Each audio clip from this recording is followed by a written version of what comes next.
Salut tout le monde, si vous n'avez pas pu suivre cette émission, on a eu des gros soucis avec la technique. En gros, on n'a pas du tout eu de connexion internet pour toute l'émission, ce qui a été très compliqué. On a essayé de faire comme on pouvait et du coup on a fait toute l'émission en filmant avec nos téléphones et en utilisant notre 4G. Du coup merci pour votre compréhension pour le côté un peu plus bricolage que le reste des émissions.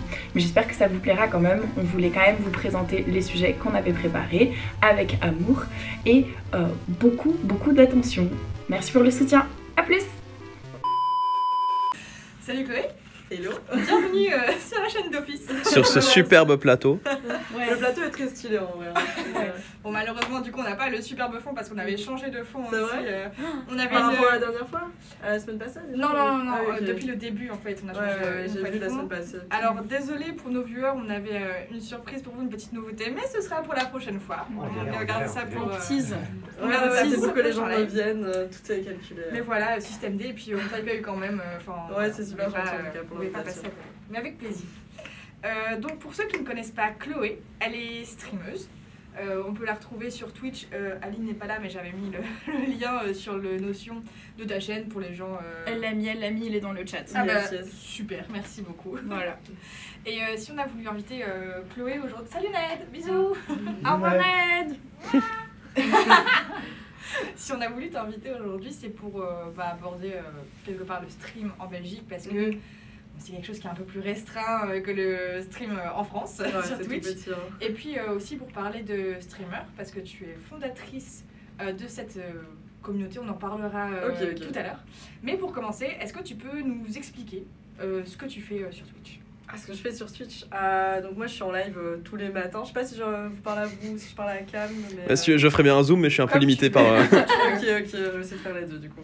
Moi je stream tous les matins, donc 8h30 midi, ça fait 3h30 de stream par jour, sauf le week-end parce que là je me mets quand même un peu de repos. Et moi je fais surtout du jeu vidéo. J'aime bien les jeux un peu challengeants, donc tout ce qui est Dark Souls, etc. Les jeux vraiment où il y a un peu de challenge. Après je fais aussi les grosses sorties, s'il y a le nouveau Zelda qui sort, je vais par y jouer, hasard, bientôt. Ouais c'est ça, par hasard, juste comme ça. Nintendo Belgique, appelez-moi. Non mais voilà, je fais aussi de temps en temps de la cuisine, mais c'est juste que je suis très nulle, donc ça amuse pas mal les gens que je fasse des live cuisine. Je suis tombée sur certaines de tes photos de sandwich. Ouais, on va pas trop en parler, mais mes sandwichs aux chips, voilà quoi. Je fais aussi, il faudrait que je vais les recommencer maintenant qu'il fait un peu meilleur, mais j'aime bien faire des lives IRL où je me balade dans une ville en Belgique et j'ai le live avec moi, etc. Donc ça c'est vraiment très chouette et ça marche aussi pas mal, ça change de ce que je fais habituellement. Et comme tu as dit, je m'occupe aussi de streamer, donc ça c'est mes journées typiques. Et pourquoi tout simplement t'es arrivée sur Twitch? Parce que c'est pas banal, enfin moi perso je rencontre pas des streamers et streameuses tous les jours quoi. Ok. Ouais c'est vrai que maintenant je me suis vachement entourée des gens du milieu, donc j'ai l'impression que tout le monde connaît Twitch et tout le monde fait ça un petit peu, mais t'as raison. Moi j'ai toujours été fan de jeux vidéo depuis toute petite. Et quand j'étais petite, je voulais être testeuse de jeux vidéo parce que ça me semblait être le meilleur métier du monde. Le fait est qu'aujourd'hui, je suis pas trop loin de ça au final. Et du coup, j'ai toujours adoré les jeux vidéo, j'ai toujours aimé la réalisation vidéo aussi. De base, je voulais faire des études en cinéma, mais j'ai été recalée. Du coup, j'ai fait des études, elle n'a rien à voir. J'ai fait linguistique et entrepreneuriat. Et d'un côté, elle n'a rien à voir, mais ça m'a aussi beaucoup appris à entreprendre et à créer des choses, etc. Donc voilà, je regardais aussi beaucoup YouTube, les gens qui partageaient leur gameplay en live, etc. C'était vraiment un truc que j'adorais. PewDiePie, j'ai appris l'anglais avec lui, donc voilà, c'était vraiment un truc que je kiffais. Et je voulais faire YouTube de base, mais ça me prenait énormément de temps. D'écrire, de tourner, de monter, de faire la com, etc. Ça prenait trop de temps, j'étais aux études, j'avais un job étudiant, machin. Donc voilà, et pendant le confinement, en fait, premier confinement, j'ai découvert Twitch, que je connaissais pas du tout, mais de plus en plus je voyais des best-of Twitch qui popaient sur YouTube, etc. Et j'ai commencé à regarder. Et là, j'avais plus de temps parce que cours en ligne, plus de vie sociale, plus d'activité, ni rien. Donc j'ai vraiment commencé à pas mal regarder le stream à ce moment-là. Et à moi-même me lancer quand j'ai vu que le confinement s'allongeait et que c'était le beau, allez comment dire, c'était chouette Twitch parce que je devais pas écrire ma vidéo, il n'y avait pas de montage, c'était j'allume ma cam et je pars en live. Bon, c'est un peu plus compliqué que ça, mais il y avait moins de travail à faire en amont. Donc voilà. Et pourquoi t'as choisi ce créneau-là? Alors ça, j'avais pas du tout ce créneau-là de base. Ok. Ça fait 1 an tout pile que je stream les matins. En fait, j'ai testé plein de créneaux. J'ai testé le soir, mais le soir, il y a énormément de concurrence. Il y a plein de gens qui streament. En plus, maintenant, on a des émissions énormes qui ont lieu, qui sont ultra produites, Popcorn, Backseat, etc. Donc les gens regardent pas mal ça aussi. J'ai testé Tu tout veux un- dire qu'il regarde pas d'office le jeudi? Ah si, bien sûr. Non mais ça, bien sûr. Non, mais regardez d'office le mercredi. Le jeudi, là c'est exceptionnel. Le jeudi. Mais peut-être que si on avait stream jeudi, on aurait pu stream en fait correctement. Ouais, c'est pas faux. Ah, mais François n'était pas disponible, pardon. Et ouais, à un moment, je streamais le midi aussi, entre mes heures de cours et de job étudiant. Ça marchait aussi pas trop mal, mais le matin, en fait, c'était une bonne opportunité parce que c'était une niche, en fait. Il n'y a pas trop de gens qui streament le matin. Donc voilà, c'était vraiment un public à apprendre aussi, et c'est une autre dynamique, je trouve, quand je stream le matin. Et c'est des gens qui sont là tous les matins. Je sais qu'il y en a qui sont là dans le chat, que n'importe où je vais, ils sont là, donc ça c'est vraiment trop bien. Et ouais, c'est des gens qui sont là tous les matins, qui sont en télétravail, ou qui sont étudiants, ou qui cherchent du travail. Mais ouais, c'est une dynamique différente, mais j'ai testé plein de créneaux avant de prendre le matin, et en testant plein de trucs, je me suis rendu compte que c'était ça qui me correspondait le mieux. Et aussi, vu que maintenant je suis à mon compte, et que avec StreamHeure, etc., si je stream pas le matin, moi je vais dormir jusqu'à 13h, donc c'est aussi une rigueur pour moi de faire ça. Et tu disais aussi ton public, donc c'est des étudiants, des gens qui travaillent à leur compte et tout. Et le fait aussi de faire un créneau le matin, ça a changé aussi, je suppose, le type de public de gens qui viennent par rapport au soir ou les week-ends par exemple. Est-ce que ça restreint pas aussi par rapport à ça? Est-ce que t'as gardé la même communauté quand t'as switché le créneau? Alors j'avais des gens qui étaient là, qu'importe l'horaire, ça c'est sûr. Après tu touches d'autres personnes, mais moi ça marche beaucoup mieux le matin. Par exemple, je sais que streamer le soir, je vais diviser mes stats par 2, par 3 par rapport à ce que je fais le matin. Parce que j'ai instauré un peu cette habitude d'être là tous les matins, que j'ai même pas besoin de préciser quand sont mes horaires, c'est que le matin je suis là, point. Donc ouais, je pense que c'est aussi le fait d'avoir créé un peu ce rendez-vous. Ok. Et est-ce que tu arrives à en vivre entièrement du stream du coup? On va dire que je vis du monde du streaming très largement. J'ai ma chaîne Twitch qui est un revenu, clairement. J'ai aussi StreamHeure, on est payé si on fait par exemple des formations avec la ville de Bruxelles. Bah écoute, on va déjà le dire, est-ce que tu peux expliquer ce que c'est Streamer? Ok, Ça fait ok. 2-3 fois qu'on en parle, là je pense Ça qu'il marche, faut, ouais. voilà. Du coup, StreamHeure, c'est un projet qu'on a créé avec une amie à moi qui s'appelle Hilaria. On a fait nos études ensemble, et on a créé ce projet qui met en avant les femmes dans le monde du streaming. Parce que le stream c'est un milieu extrêmement masculin. Donc là on est que des meufs, donc c'est très cool. Ouais. Mais dans les statistiques c'est encore très très masculin. En dernière statistique c'était 65% d'hommes sur la plateforme. Et évidemment on en a entendu beaucoup parler, mais tout ce qui est cyberharcèlement, etc. Donc voilà, on a créé Streamer pour mettre en avant les streameuses. On a un serveur Discord où elles peuvent se regrouper, elles peuvent se rencontrer.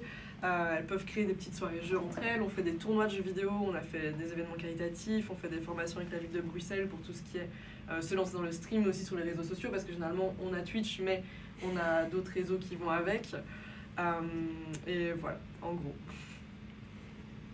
Ah, pardon. Non, vas-y, je pensais que t'avais... Mais t'as une part de revenu du coup? Ah oui, avec, du coup j'ai une part de revenus avec StreamHeure, notamment quand on donne des formations. Et après je fais aussi des petits boulots par-ci par-là, mais qui restent un peu dans le domaine du stream, ou le stream m'a donné énormément d'opportunités aussi. J'ai commencé à travailler un petit peu à la télé, que ce soit pour Hélène 24 ou pour RTBF XP. Ça c'est parce qu'ils m'ont vu sur Twitch et qu'ils m'ont proposé de faire des chroniques.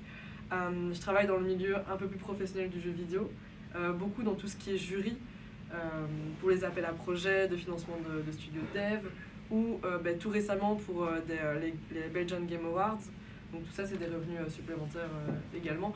Et je dirais que je gagne clairement pas énormément, mais je sais payer mes factures avec. Et justement, LN24, on a été un peu étonnés Ah ouais en voyant que tu faisais des chroniques pour cette chaîne. Et tu fais quoi en fait? C'est plus de l'édito? C'est focus sur Twitch, sur le jeu vidéo? C'est complètement autre chose? En fait, c'était assez marrant, c'est que de base, LN24 avait leur chaîne Twitch, et avec Hilaria, on y allait de temps en temps faire quelques chroniques comme ça, parce qu'on trouvait le projet cool. Et ceux qui étaient à la télé de LN nous ont vus et m'ont simplement téléphoné, m'ont dit on a vu ce que tu fais, t'es pas chaude de faire des chroniques à la télé? Je suis en mode si, pour le coup.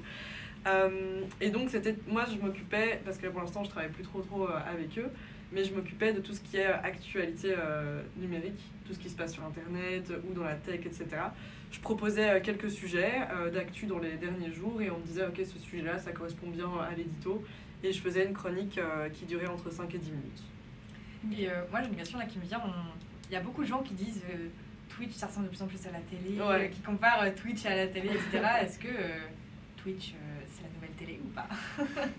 En fait, oui et non. T'as des productions qui se ressemblent de plus en plus à la télé. Ce qu'on fait ici ressemble vachement à la télé. Sauf aujourd'hui, on a un téléphone. Sauf aujourd'hui. mais donc, t'as aussi tout ce qui est popcorn, tout ce qui est backseat, ça ressemble énormément à une émission télé. Je trouve qu'après, il y a une autre dynamique, parce que t'as le chat, c'est du direct, etc. Surtout le chat, en fait. Le chat et la communauté Twitch, ça change tout par rapport à la télé. C'est beaucoup plus chill aussi, t'es pas tenu à des timings très précis, parce que la grosse différence que j'ai avec la télé quand j'en fais, c'est que c'est des timings où c'est vraiment à la seconde, t'as un compteur, etc., où tu dois pas dépasser. Twitch, c'est beaucoup plus chill, ça dure plus longtemps, tu peux vraiment aller plus en profondeur dans le sujet. C'est même très dur à la télé de devoir raccourcir un sujet qui parfois est très court, très long, pardon, et de le faire en très court. Donc voilà, mais après, t'as toute la part de Twitch qui est les personnes dans leur chambre, enfin, je caricaturise, mais les personnes dans leur chambre qui font ça comme ça pour le fun, il y en aura toujours aussi, parce qu'il y a une grosse partie des gens qui font Twitch pour s'amuser aussi.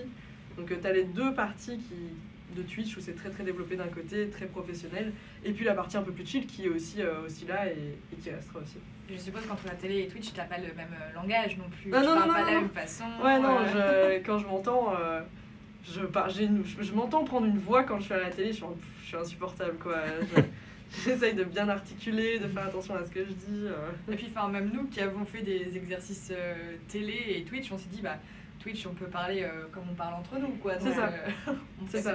Et en plus, moi, j'ai pas fait d'études de journalisme, donc j'ai débarqué sur un plateau télé, faire des chroniques. J'ai pas eu de formation à ça, à part faire des chroniques sur des chaînes Twitch et sur ma chaîne, mais c'était un exercice totalement différent. J'ai pas fait d'études pour ça. Est-ce que tu as trouvé ça difficile, l'exercice, justement, pour la télé? Est-ce qu'on t'a mis des contraintes ou t'étais quand même assez libre? J'ai pas eu de contraintes, vraiment, c'était super libre. On me laissait choisir, enfin, je proposais mes sujets, on me disait celui-là il est bien. L'équipe était vraiment trop cool. Et donc, non, c'est juste que c'est un exercice différent, parce que ça doit être un peu plus cadré, etc. Et qu'il faut aussi, si par exemple on parle d'un sujet de tech ou d'internet, peut-être que les gens de Twitch sont un peu plus au courant, mais la télé faut peut-être un peu plus vulgariser. Mais moi j'adore les deux exercices, c'est ultra différent, mais c'est un très bon challenge de faire de la télé. J'espère vraiment continuer à en faire parce que j'adore ça, quoi. Je vais juste demander qu'on me relaie 5 minutes pour que j'aille boire un coup, si possible. Parce que j'ai enchaîné les chroniques et tout. Hop. Je sais pas si Tariq peut reprendre. Le trépied. Voilà, le futur journaliste. Yep. Merci. Ouais. Le café à 20h30. Alors, ce qu'il faut savoir, c'est que dans les emotes de la chaîne, j'ai créé un emote spécial café pour Margot. Ah oui, Parce que c'est vraiment genre, voilà. Je fonctionne du matin au soir. C'est ça. Chacun ses addictions, je préfère ça qu'autre chose. Donc, Ouais, non, c'est sûr. Mais du coup, pour continuer un peu par rapport à ça, on a parlé un peu streamer et je trouvais que, moi je sais que quand j'avais regardé un petit peu, sur... Oh là là, je vais y arriver. Faut du café peut-être. Mais non, justement pas pour moi. Justement cette idée d'avoir une communauté d'entraide spécifiquement pour les femmes sur Twitch, qui n'était pas quelque chose qui existait avant, si je dis pas de bêtises. Pourquoi pour toi c'était important d'avoir cet espace-là spécifiquement féminin et pas juste un groupe d'entraide entre streamers de manière générale? En fait, de base, quand j'ai commencé le stream, donc même avant de streamer, je trouvais que c'était tout le temps les mêmes personnes qui étaient mises en avant sur Twitch. Donc comme je disais, il y a beaucoup plus d'hommes et c'était un peu tout le temps les mêmes qui étaient mis en avant, parce que ceux qui sont très populaires sont extrêmement mis en avant sur la plateforme. Donc il y avait déjà cette première observation il n'y a pas autant de représentation de femmes que d'hommes. Et ensuite, c'est quand j'ai démarré moi-même le stream, je me suis rendu compte qu'il n'y avait pas d'endroit d'entraide, un peu cette sororité, etc., pour rencontrer d'autres streameuses, pour faire des projets ensemble, pour s'entraider, parce qu'au final, le stream, c'est pas du tout cliquer sur partir en live, c'est tellement de trucs à préparer. Enfin, je veux dire, vous le savez parce que vous avez beaucoup plus de trucs à préparer que moi, par exemple, tu vois, où je suis dans ma chambre. Mais voilà, et j'étais dans beaucoup de groupes d'entraide féminines quand j'étais aux études. Tout ce qui était Louvain la meuf, peut-être que ça parle à des gens ici. Où c'est... Enfin, ça m'intéresse du coup. Ok. Ok, alors c'est un groupe Facebook d'étudiantes de Louvain-la-Neuve. Maintenant c'est devenu immense ce groupe, mais de base c'était les étudiantes de Louvain-la-Neuve. Et c'était vraiment un groupe de meufs qui s'entraidaient, pour tout quoi, pour que ce soit trouver un code, les études ou des problèmes un peu plus perso. Et il y a toujours une très très bonne dynamique dessus. Et je m'étais dit, ce serait trop bien de retrouver cette dynamique, mais dans le stream, parce que ça n'existait pas. Et aussi parce que être streameuse, c'est faire face à des problématiques très spécifiques au fait d'être une streameuse. C'est pour ça qu'un groupe d'entraide mixte, pour moi, ça n'avait pas trop de sens, surtout que ça existe déjà. Il y en a déjà beaucoup. Donc voilà, je voulais vraiment target cette problématique d'être streameuse, il n'y a pas assez de représentation, d'essayer d'en créer plus et de pousser aussi les femmes et les filles à se lancer dans le stream. Et je sais, cette communauté, elle a été rejointe par beaucoup de monde et aussi des Françaises. Ouais. Moi, je l'ai connue parce que je fais mon mémoire sur Twitch et j'avais interviewé une pote qui est streameuse, voilà. Et elle m'avait parlé de Streamer. Mais non. Je sais pas si tu connais. Mais non. Il y a Streamer qui s'est lancé, je sais pas si tu connais, c'est EOS sur Twitch, mais voilà. Ah, j'irai voir. Et elle m'a dit, mais voilà, en plus, je pense que c'est une Belge qui a créé. Et puis moi, vraiment, je ne connaissais pas du tout. Je débarquais vraiment dans le monde de Twitch et j'étais, ah bah non. Et là, le fait qu'on t'invite, c'est un peu, bon, bah, c'est drôle quoi. Ouais, le cercle. Et merci à elle de m'en avoir parlé, mais du coup, elle était, bah, c'est trop bien. Et puis nous, ça nous aide. Et puis, on découvre plein de gens. Et puis, bah, voilà, on fait une petite communauté aussi par là, quoi. Donc, je sais que ça aide beaucoup. Ouais, mais c'est vrai qu'il y a beaucoup de gens qui pensent que Streamer est français. Parce que le stream est super populaire en France et la communauté est francophone. Donc on a des gens en Belgique, en France, au Suisse, au Luxembourg, au Québec. Il y a des personnes qui sont expats aussi, qui sont dans la communauté. Donc ouais, c'est vrai qu'il y a beaucoup de Françaises qui sont dessus. Ouais, mais j'ai vu quand je suis allée aussi sur le Discord, c'est ce qui est le plus actif pour streamer, où il y a vraiment plein de channels pour plein de trucs différents. Et c'est parce que tu disais, il y a plein d'autres choses que juste allumer sa caméra. Et voilà. Il y a tout un truc spécial pour aider pour les graphismes, un truc pour chercher des modérateurs, un truc pour des témoignages de manière générale, pour faire des lives ensemble et tout. Enfin, il y a vraiment plein de trucs partout, et aussi juste genre discuter aussi entre elles. Ouais. Et j'ai vu que vous faisiez même des events comme Stream for Trees. Ouais. La semaine dernière, tu peux nous en parler un petit peu? Je suis désolée si je bégaye. Hein, non, t'inquiète, avec le café ça va aller mieux. Je te jure, je te vois boire un café à cette heure-ci. Ça me fascine. Ouais, de ouf. Mais genre, tu dors la nuit ou? Ah oui, il faut, sinon je tiens pas. Donc ouais, on fait des événements, on fait plein de types d'événements, on fait des tournois de jeux vidéo, on a fait un tournoi Mario Kart, on a fait un tournoi Fall Guys, on a fait justement Stream for Trees. Donc ça c'est, je pense, le plus gros projet qu'on a fait actuellement avec Streamer. C'est donc un projet qualitatif avec Greenpeace Belgique, où on a avec plus de 70 streameuses, autant françaises que belges, et aussi des personnes qui étaient expats. Je sais qu'il y avait par exemple une streameuse qui venait du Japon, qui a streamé de chez elle, etc. On a streamé pendant une semaine, on a récolté des fonds pour Greenpeace, et on a récolté plus de 15 000 €.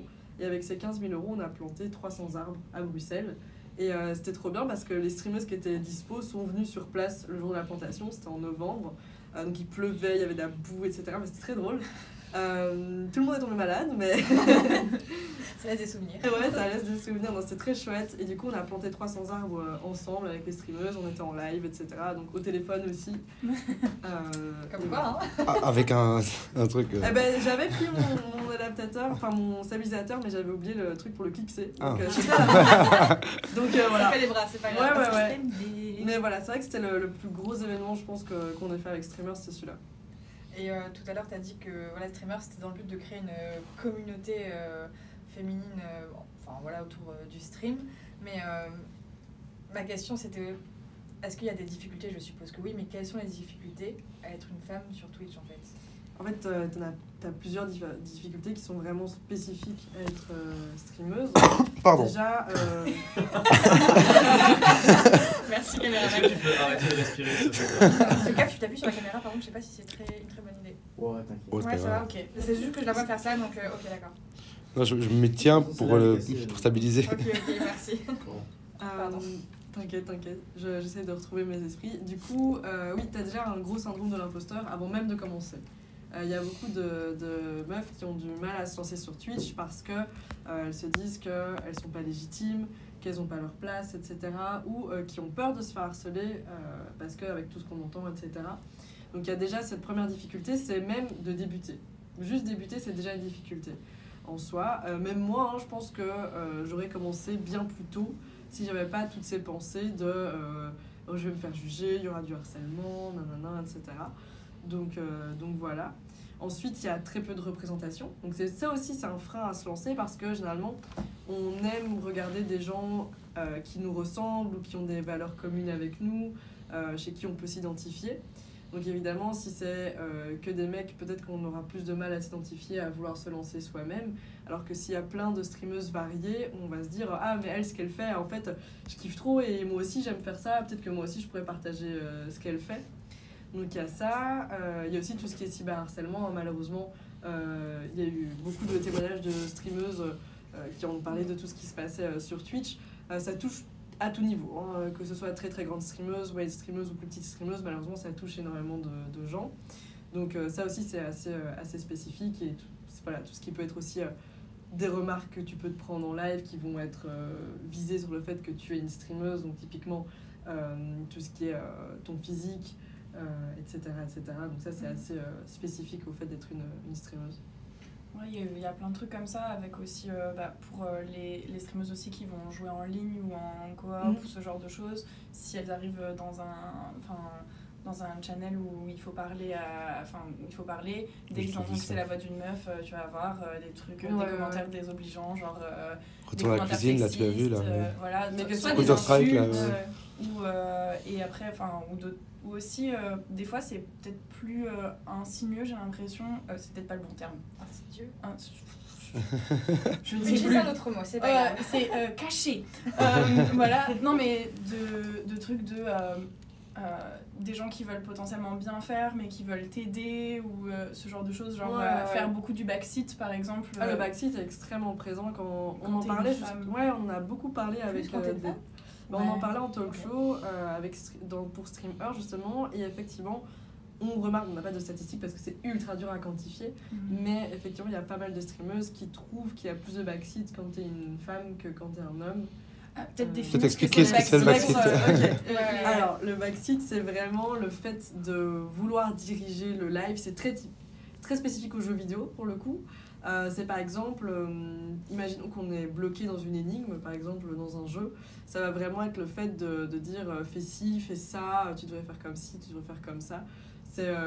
C'est donner un peu les solutions. T'as pas vu un truc que tu devais voir. Oui, voilà, c'est vraiment ça. En fait, il faut imaginer comme si quelqu'un était à l'arrière d'une voiture, c'est pour ça que ça s'appelle backseat.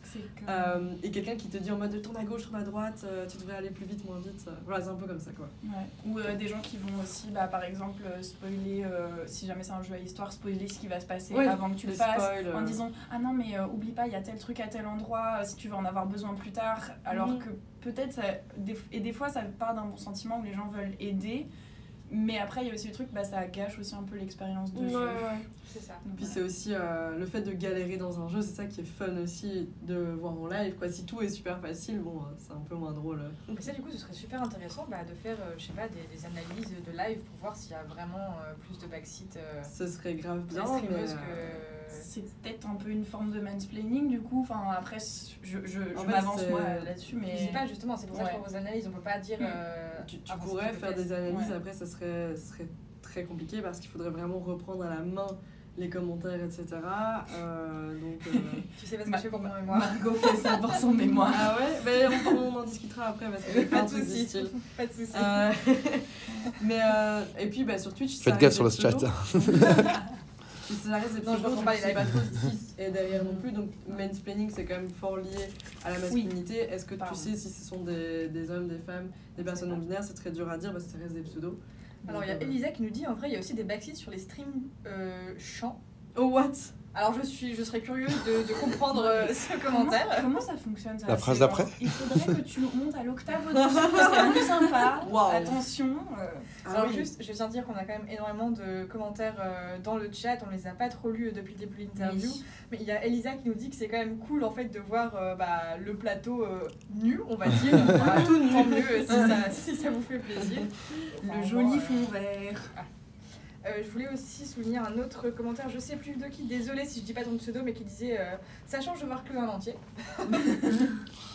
J'ai des jambes. Si vous en doutiez. Spoiler.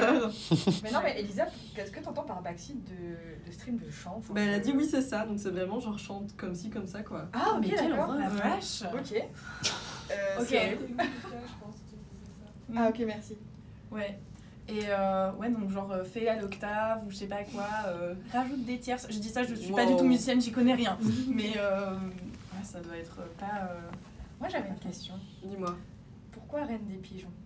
Ah oui. Waouh. Alors ça, c'est le lore de la chaîne. Le lore part un peu dans tous les sens. Alors, il faut, juste pour expliquer, en fait, les streamers ont l'habitude de donner des noms à leur communauté et puis d'associer du coup les emotes, etc. Et puis, Chloé, quand on va sur son profil Twitter, c'est la reine des pigeons et sa communauté, c'est la volière. C'est ça, Donc, exactement. voilà, que que ma vous avez- question. C'est pour ça que peut-être vous avez vu des petits emotes de pigeons dans Ouais, le chat, exactement. parce qu'ils sont cachés par là. Ouais. N'hésitez pas à les spammer, ça me ferait rire de les voir. En gros, c'est tout bête comme explication, mais j'ai une de mes modératrices qui s'appelle Balik. C'était au début de ma chaîne et j'étais à 50 subs. Ça spam des pigeons. Hein. Ça se passe. C'est parti. J'adore. Et en gros, on était à 50 subs et elle avait dit dans le chat en mode MDR 50 pigeons qui ont payé pour ta chaîne. Et en fait, j'étais en mode mais c'est giga drôle, tu vois. Et du coup, c'est resté et c'est parti de là, quoi, simplement. Vraiment d'un petit message, et j'étais en mode mais vas-y, en fait, j'ai pas de DA de chaîne. Si on partait sur des pigeons, quoi, y a personne qui a fait ça. Donc voilà. D'ailleurs, si vous voulez participer à notre 4G, n'hésitez pas à lâcher votre sub. Je sais pas combien j'en suis là, mais j'ai pas envie de regarder. On n'a pas encore de nom pour les abonnés, Oui, si tu mais veux. ça pourrait Peut-être venir. mieux, ouais. Ouais, on peut utiliser. Tu peux faire un partage de co peut-être? Ouais, moi je peux. Alors, Attends, tu veux que je change Bah, ça limite après. Oui. après, Ouais. Après, oui. ça va aller. Ça risque de couper le live. Ouais, c'est ça. Oui, je sais, Ouais. ça va couper le live, mais c'est juste que... Finissons avec voilà, Chloé et finissez. on fera le switch après du coup. Et donc, t'as réussi à créer une communauté autour des pigeons, quoi. Ouais, c'est Ouais, ça, c'est incroyable. très marrant. Et les gens ont l'air très contents d'utiliser les petits pigeons. Ouais, mais ils sont incroyables. Moi, les émotes, je les aime trop. Alors, ils ont Émilie a une idée de Twitch sauvage. Il faut que moi je teste le chant apparemment. Pourquoi moi je ne sais pas. Parce que les gens bien. Ok. Et je vois en combien de temps les gens viennent m'expliquer comment faire. Ça peut être un test Expérience sociale. expérience. Mais Ouais, comme ouais. je suis pas sûre qu'on ait beaucoup de gens qui viennent, je sais pas si ce sera très représentatif. Bon, on sait jamais, hein. Au pire, moi, je me mets derrière mon écran et je fais... Mario, chante comme ça, Maxence. Hop. Non, mais je sais pas si vous vouliez continuer sur Streamer ou si vous aviez d'autres questions. Moi j'avoue que en fait comme j'ai juste le jet et j'ai plus mes notes du coup. Moi j'avais une question, Dis-moi. c'était la communauté Twitch belge francophone. Ouais. Est-ce que c'est une communauté soudée parce qu'on n'en entend pas beaucoup parler, justement les Français sont vraiment beaucoup mis en avant là-dessus. C'est vrai. Le Twitch belge francophone, c'est vraiment un tout petit monde. Vraiment, on n'est pas beaucoup du tout. Donc, On voit ton doigt sur la caméra. Pareil. Ah, elle est là? On voit sur le- Ah, je pensais qu'elle était là, pardon. donc ouais, on n'est vraiment pas beaucoup. On voit plus Margot. Ah, c'est ça. Si. Sinon, je pense qu'on est soudés. Enfin, soudés, on se connaît tous et toutes plus ou moins. On est sur pas mal de... Enfin, quand on collabore de temps en temps ensemble.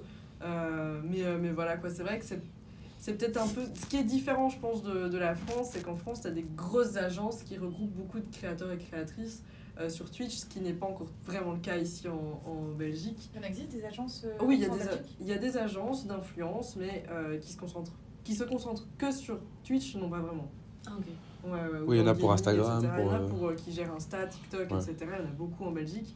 Mais voilà quoi. Donc, ouais, c'est une petite communauté. Je pense que des streamers et streameuses qui sont à temps plein sur leur chaîne en Belgique francophone, à mon avis, on est sans vous mentir, je pense qu'on doit être une dizaine. Ça Ouais. reste peu quand même. Ça reste très peu, ouais. Et c'est partout en Belgique ou c'est plus Bruxelles? Enfin, genre c'est un peu éparpillé ou... Ça, je pense que c'est un peu éparpillé. Je connais des gens qui sont sur Charleroi, je connais des gens qui sont sur Bruxelles, il y en a qui sont sur Liège. Bon, c'est assez éparpillé. Après, en Flandre, c'est vachement plus développé le stream. Ok. Et est-ce que tu as des gens d'autres pays dans ta communauté? Euh, C'est majoritairement belge. Non, j'ai beaucoup de gens qui viennent de France, à vrai dire. J'ai Ok. beaucoup de gens qui viennent de France, beaucoup de gens qui viennent de Belgique aussi. Ça, c'est vraiment le gros de ma communauté. Après, j'ai des gens qui ne parlent pas français, mais qui veulent apprendre le français, Oh, trop bien. qui viennent sur mes lives. Donc ça, c'est vraiment trop cool. Et aussi, vu que je fais des jeux un peu niche, donc des jeux assez, par exemple Dark Souls, etc., c'est une communauté où les gens sont très soudés et sont fans absolus du jeu. Ok. Donc il y a des gens Ça parfois... consiste en quoi pour expliquer du coup aux gens qui nous regardent et qui ne connaissent pas Dark Souls?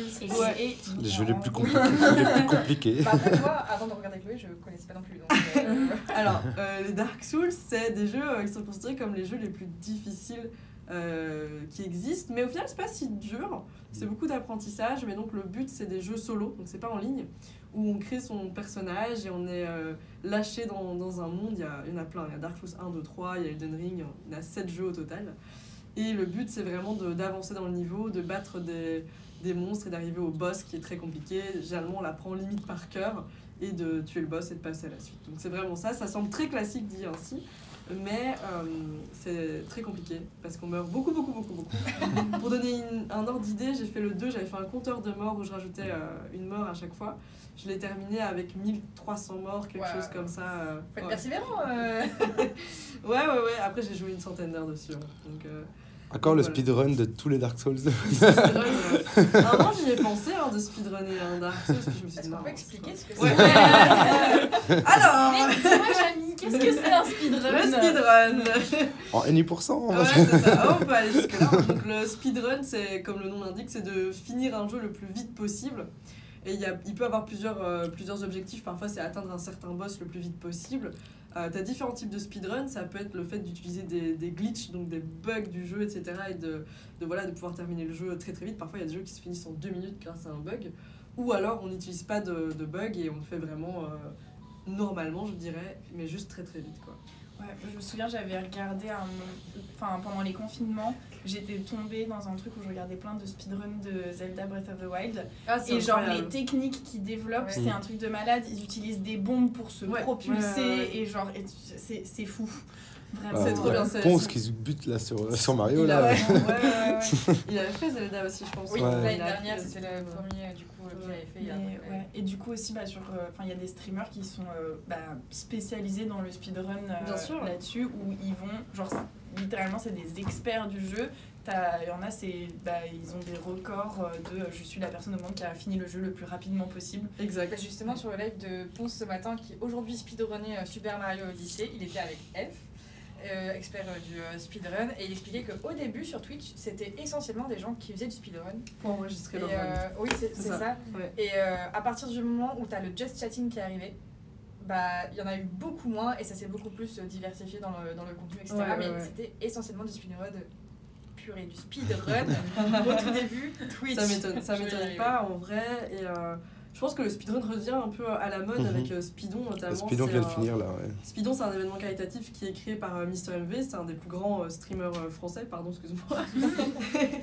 Et c'est un événement caritatif avec que du speedrun, donc des gens viennent sur scène, ils font des runs comme ça devant un public et en direct aussi, ils récoltent des dons pour Médecins Sans Frontières, donc ça a remis aussi le speedrun en avant. Et avec Streamer, on a justement une streameuse qui s'appelle Jarmou, qui est belge en plus, qui vient de Liège, qui fait du speedrun Super Mario Kart, donc la vieille version, et qui a participé à Speedon, justement. Ah, trop bien. Si ça vous intéresse, n'hésitez pas à aller voir tout ça. Bon bah je pense que on est pas mal, je sais. On a fait un On est petit d'accord. tour quand même. Moi, j'ai pas trop de Est-ce questions. qu'il n'y a pas d'autres questions dans le chat? C'est bon. Non, va on avait regretter, juste un petit truc de la mort fait partie du gameplay quand on parlait Ah, de Dark Souls. de Dark Souls. C'est Oh, vrai bah, que ça non, fait je- partie un peu du concept de Dark Souls. aussi. Ouais, il faut apprendre à perdre en fait. simplement. Et quand t'as accepté ça, c'est juste très cool. Rageux s'abstenir du coup. Ouais, il faut savoir les mouvements des boss, exactement Ouais, ce qu'ils t'es vont connaisseur, faire. toi. Ouais. Voilà. Mais c'est un peu comme une danse où vraiment t'apprends les mouvements ouais, c'est par stylé. cœur et à regarder. Je sais que moi je jouerai jamais à ça parce que c'est un tout petit peu style horreur et moi je peux pas ce genre de choses. Ça dépend lesquels. T'as Elden Ring qui est plutôt qui Mhm. est très joli, qui Mhm. est très lumineux, etc. Qui est pas du tout style horreur, mais plutôt fantasy. Et voilà, ouais. Mais après, comme toi, moi je m'étais dit que c'était pas pour moi hein, les Dark Souls. C'était un défi et je l'ai testé et puis j'ai plus jamais lâché. Je sais donc, pas qui c'est, ça se trouve je vais m'y mettre. Mais j'ai pas d'argent. Et donc- toi, c'est quoi le dernier live que t'as fait là? Quel jeu t'as joué? J'ai regardé il y a moi, pas longtemps. Là, Là. si j'avais pas prévu de parler de ça. ok. Ah, pardon. Non mais tout va bien. En ce moment, moi je stream du Assassin's Creed Odyssey Ah oui, c'est ça. et Coral Island, donc ça c'est vrai. Enfin, Comment Coral Island, c'est un jeu qui est en early access, c'est genre Stardew Valley like. Oh, ok. Je parle en chinois pour les gens qui ne me connaissent pas du tout. C'est des jeux beaucoup plus calmes et cosy, genre tu gères ta ferme et tout, c'est tout mignon, c'est très joli. Voilà. Ouais. Et Voilà. je vois dans le chat que quelqu'un dit Sekiro est beau, mais pour moi c'est le plus chaud, je suis totalement d'accord. On va commencer à parler que des From Software. Non, mais Sekiro extrêmement dur, c'est lui que j'ai trouvé le plus dur. Donc voilà. Et ben merci beaucoup Chloé. Mais merci à de vous nous avoir pour parlé de ça. l'invitation. C'était vraiment un grand plaisir de t'avoir Mais avec nous. plaisir partagé en tout cas.